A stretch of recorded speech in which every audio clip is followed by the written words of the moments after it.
So the AI in Killzone 2 is a natural progression from the AI in our previous games. We started off with the original Killzone game, then it was developed further for Killzone Liberation, and then Killzone 2 is the sort of natural culmination of everything that's gone before. So, for example, you have the riflemen, who are the enemies who stand off and pin the player down in cover. And then at the other end of the spectrum, you'll have the shock troopers, who are really the sort of lightning attack crew of the enemy, and they'll rush up to the player. They won't spend any time trying to get into cover, but they'll really get in your face using a submachine gun, or even attacking from very close range with knives. So when we combine all these different types of AI together, we get a really pretty sort of dynamic experience.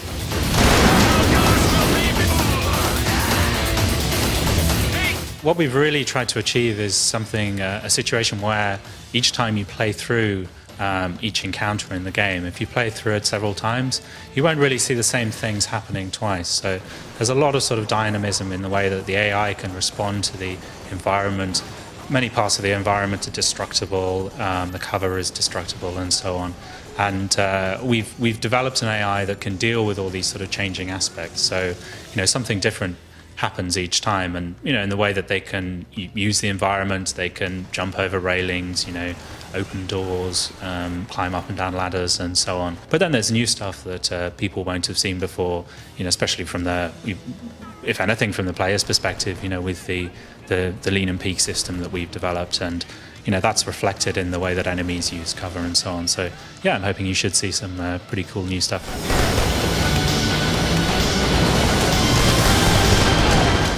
We really wanted to make some buddies and fellow squad members in the game that felt that they were useful and that they were really getting involved in the battle. They're not just there for show. So we've given them a way of responding to your behaviour and your performance. They'll comment, for example, if you carry out a series of headshots in a row, then they'll be impressed. And if you're not doing so well, they'll maybe say you need to spend more time in cover.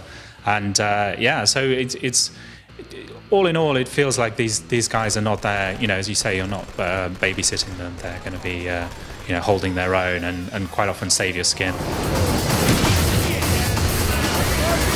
I hope that it'll be something that other people will look up to and try and match us in the future. The benefit of having worked over several games and advance the AI hopefully means that we can really build on what's gone before and produce something that people enjoy. Most of all, that's the most important thing.